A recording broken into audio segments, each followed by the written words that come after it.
ausalt muud ei tee, kui ainult käin poes, istun lastega kodus, nii et ma lähen poodi. Shoprite ehk siis ostle õigesti. No eks ma siis ostlen õigesti oma käruga, mis vajab münti ja muidugi ma võtsin oma taaskasutatavad kotid ka kaasa. Ukse juures olid neil huvitavad pakkumised ja mul oli just uut lõikelauda vaja, nii et võtame ära. Mees mulle lilli ei osta, nii et ma ostan omale ise ühe ilusa buketi. Naistepäev nagu nii tulemas. Sööme kodus hästi palju puuvilja ja marju ja ma vaatasin, et mahetoote mustikad olid tegelikult nii odavad, et ma võtsin 2 pakki lausa. Kuigi maasikad olid ka odavad, siis ma võtsin ainult 1 paki, sest ma ei tea, kas me jõuame neid ära süüa. Ja ülla, ma ostsin ainult 1 õuna, sest et keegi teine kodus õuna ei söö praegu. Ja banaaniga on tegelikult sama asi, nii et ma ei ole kindel, et need üldse söödud saavad, aga need saab alati pannkoogi sisse panna. Ja siis Mike palus, et ma teeksin talle neid fruitkapse palju, nii et ostsin talle 1 ananassi ja Freia lemmik Cantaloupe'i läheb ka sinna sisse. Endale ma ostsin kurki, sest mul on jälle suur plaan teha neid mõnusaid rulle, spring rolls või summer rolls või mis iganes, selleks ostsin ka münti ja silantrot ehk siis koriandrit. Ja ma vaatasin, et pirnid olid head odavad ja sinna juurde ma ostsin ka omale salatit, sest et teate küll, ma teen kogu aeg salatit. Mike tahtis ka mullivee sisse omale laime, nii et ma ostsin neid 4 tükki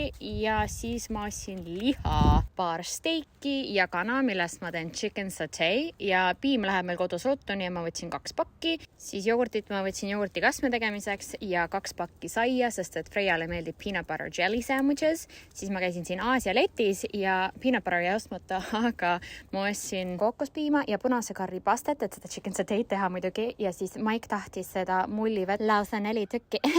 Kokku läks 117,64 appi. Suht kallis ostukott oli täna siin õigesti osteldes ja siis ma sain selle käruga, ostukäruga veel maadelda päris kõvasti ka, sest et ta ei tahtnud mu münti mulle tagasi anda, aga kurat kätte ma ta sain. Ja nüüd kihku kähku käe puhtaks ja tagasi koju lastega maadlema.